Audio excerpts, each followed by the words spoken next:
ایک مرتبہ کوئی شخص حضرت حذیفہ رضی اللہ تعالیٰ عنہ کے پاس آیا اور گفتگو چل رہی تھی، بات چل رہی تھی، تو اس نے اپنی ایک خواہش کا اظہار کیا اور کہنے لگا کہ کاش میں بھی کچھ زمانہ پہلے پیدا ہو جاتا اور جناب رسول اللہ صلی اللہ علیہ وسلم کی زیارت مجھے نصیب ہو جاتی تو میں صحابیت کے شرف کے ساتھ مشرف ہو جاتا جیسا کہ آپ کو یہ شرف حاصل ہوا ہے۔ تو حضرت حذیفہ رضی اللہ تعالی عنہ نے فرمایا کہ میرے بھتیجے، اگر آپ جناب رسول اللہ صلی اللہ علیہ وسلم کے زمانے میں ہوتے تو نہ جانے آپ کے عمل کی کیا کیفیت ہوتی، کیا نوعیت ہوتی، کیونکہ ہمیں جو صحابیت کا شرف ملا ہے تو اس کے اندر ہم نے بہت بڑی بڑی تکلیفیں جھیلی ہیں۔ جب سخت سے سخت احکامات اور دین اسلام کے اوپر جو سختیاں آتی تھی تو ہم اپنی جان ہتھیلی کے اوپر رکھ کر اپنا سب کچھ بھلا کر پھر اسی حکم کے پیچھے لگتے تھے اور پوری طرح اس کے اوپر عمل پیرا ہو جاتے تھے۔ پھر بطور مثال کے اپنا ایک واقعہ حضرت حذیفہ رضی اللہ تعالی عنہ نے بیان کر کے ان کو سنایا۔ فرمایا جس رات جنگ خندق کے لیے دونوں طرف سے جماعتیں جنگ کے لیے تیار تھی، اس رات آپ علیہ الصلوۃ والسلام نے تمام صحابہ کرام کو جمع کیا، اکٹھے کر کے اعلان کیا، فرمایا جو شخص آپ میں سے کفار کی جماعت کے اندر داخل ہو کر ان کے حالات معلوم کر کے ہمیں بتائے گا، اللہ تعالیٰ اس کو جنت الفردوس عطا فرمائے گا۔ یہ اعلان حضور علیہ الصلوۃ والسلام نے کر لیا، لیکن کسی بھی صحابی نے کوئی جواب نہیں دیا۔ تھوڑی دیر کے بعد پھر آپ علیہ الصلوۃ والسلام نے اسی اعلان کو ایک دوسرے پیرائے سے دہرایا،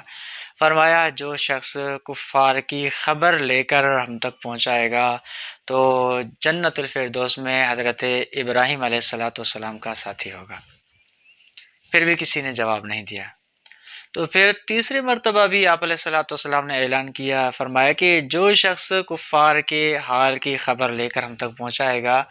تو قیامت کے دن وہ جنت میں میرا ساتھی ہوگا۔ کیونکہ اعلان ایک اجتماعی تھا، کسی کو اکیلے سے تو کسی کو حکم تھا نہیں، اجتماعی اعلان تھا اور جواب دینے کا ہر ایک کو اختیار تھا۔ تو سختی کا یہ عالم تھا کہ ایک بہت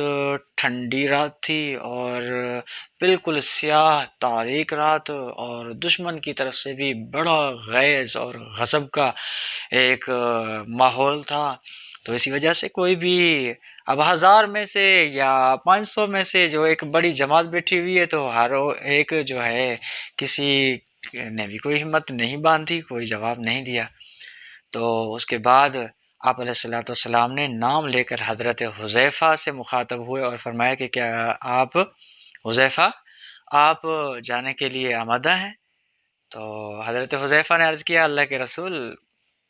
میرے ماں باپ آپ پر قربان،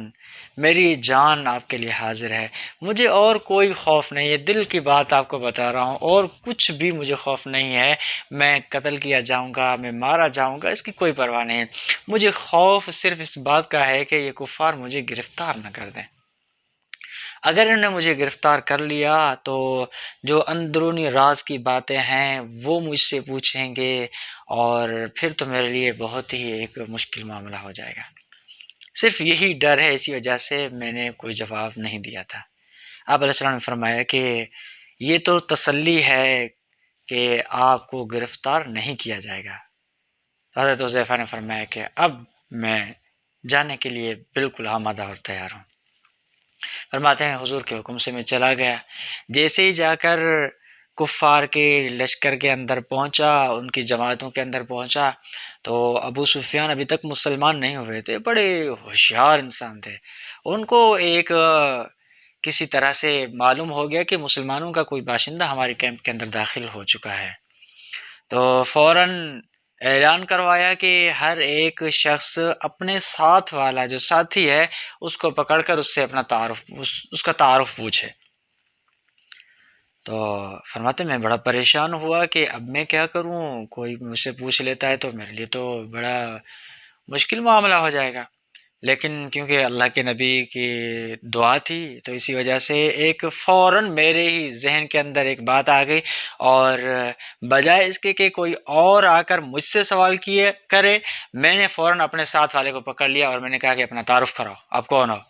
تو اس نے پورا بتایا، فلاں میرا نام ہے اور فلاں کا بیٹا ہوں، فلاں قبیلے کا ہوں۔ تو میں نے کہا تو اپنا ہی بندہ ہے۔ تو ایسے کر کے میں نے چھوڑ دیا، اور میں نے بس وہیں کچھ وقت گزارا۔ تھوڑی دیر کے اندر اچانک طوفان شروع ہوا، ان کے کفار کے جو خیمے تھے سارے اکھڑ گئے، سارے جو ہے ختم ہو گئے، اور کچھ پکانے کے لیے جو ہانڈیاں انہوں نے چولہوں پر چڑھائی ہوئی تھی تو وہ بھی ساری الٹ گئی، سارا معاملہ درم برم ہو گیا، اور ابو سفیان اپنے خیمہ تو ختم ہو گیا تو آہستہ آہستہ آ کر اپنی اونٹنی کے ساتھ چمٹ گیا، اور یہ ان کی حالت تھی۔ میں نے پورا معاملہ دیکھا، جتنے بھی حالات تھے دیکھے، آ کر آپ علیہ السلام کو بتایا، اور یہ آخری بات جب میں بتا رہا تھا کہ ابو سفیان جب خیمہ اڑ گیا تو آ کر اپنی اونٹنی کا سہارا لے کر بیٹھ گیا، اس کو چمٹ گیا تاکہ میں اپنے آپ کو بچا سکوں، میں کہیں اڑ نہ جاؤں۔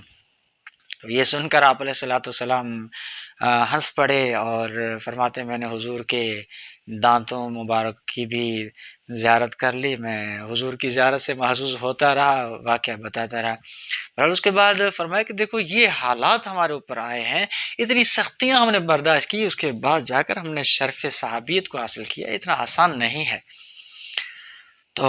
واقعتاً صحابہ کرام نے اس دین کی حفاظت کی خاطر، دین اسلام کی سربلندی کے لیے اپنے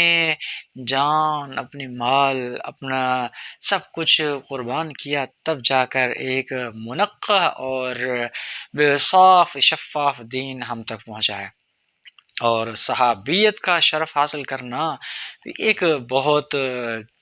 دل اور جگر کی بات ہے، اتنا آسان نہیں ہے۔ حضور کی مجلس کی برکات بھی یقیناً ہے، لیکن اس کے ساتھ ان کی ایک زندہ دلی، ایک حوصلہ بھی اس کے ساتھ بڑا ان کو ساتھ دیا ہے، تب جا کر وہ مقام حاصل کیا ہے۔ امام غزالی رحمۃ اللہ علیہ فرماتے ہیں مجھے بھی دل کے اندر ایک شوق ہوتا تھا، کاش میں حضور کے زمانے میں پیدا ہو جاتا تو میں بھی صحابیت کا شرف حاصل کر لیتا۔ یہ دل کے اندر ایک شوق وقتاً فوقتاً جاگتا تھا۔ ایک دن میں آرام میں ہوں، میں سو رہا ہوں، دیکھتا ہوں کہ آپ علیہ السلام کی زیارت ہوئی، کہ آپ علیہ السلام کسی گاڑی کے اندر سوار ہیں اور کسی سواری پر سوار ہو کر جا رہے ہیں، اور سواری پہاڑ کے اوپر کسی راستہ ہے اسی سے اوپر چڑھ رہی ہے، چلتے چلتے چلتے درمیان میں گاڑی رک جاتی ہے، اور وہ جو سواری آہستہ آہستہ سے پیچھے چلنا شروع کرتی ہے۔ تو فوراً میرے دل کے اندر ایک خیال آتا ہے کہ اب اگر تھوڑا سا ادھر ادھر ہو جاتی ہے سواری تو آپ علیہ السلام کو تکلیف نہ پہنچ جائے، تو میں فوراً ایک بڑے پتھر کی تلاش میں لگ گیا کہ کوئی بڑا پتھر لے کر اس پہیے کے سامنے رکھ دوں تاکہ آپ علیہ السلام نقصان سے بچ جائیں، حضور علیہ السلام کو کوئی تکلیف نہ پہنچے۔ تو میں پتھر تلاش کرنے میں لگا ہوں، تب دیکھتا ہوں کہ ایک شخص ہے، تھوڑا لمبے قد کا شخص ہے، وہ بھاگتا ہوا آ رہا ہے، دوڑتے آ کر اپنے آپ کو آپ علیہ السلام کی جو سواری تھی اس کے پہیوں کے سامنے پھینک دیتا ہے، اور وہ سواری اس شخص کو لگ کر کھڑی ہو جاتی ہے۔ میں حیران کہ یہ کون اتنا عقل مند انسان ہے، مجھے تو اتنا عقل بھی نہیں آیا کہ میں اپنے آپ کو حضور کی سواری کے سامنے پھینک دیتا، حضور بچ جاتے، مجھے تکلیف پہنچتی تو بے شک پہنچے۔ تو جب میں قریب جا کر دیکھتا ہوں تو حضرت عمر بن خطاب امیر المومنین رضی اللہ تعالی عنہ ہیں، جنہوں نے دور سے بھاگ کر اپنے آپ کو حضور کی سواری کے نیچے پھینک دیا اور سواری وہیں پر رک گئے۔ پھر میرے ذہن میں جو سوال میرے ذہن میں کھٹکتا تھا، وہ اس کا جواب مجھے خواب میں ہی مل گیا کہ انہوں نے جو صحابیت کا شرف حاصل کیا تھا تو وہ اس مقام کے تھے اور ان کا حق تھا اس شرف کو حاصل کرنے کا۔ اگر ہم اس زمانے میں ہوتے تو نہ جانے ہماری ایمان کی کیا کیفیت ہوتی، کیا حالت ہوتی۔ اس کے بعد یہ اس طرح کی جو باتیں تھی میرے دل و دماغ سے جاتی رہی۔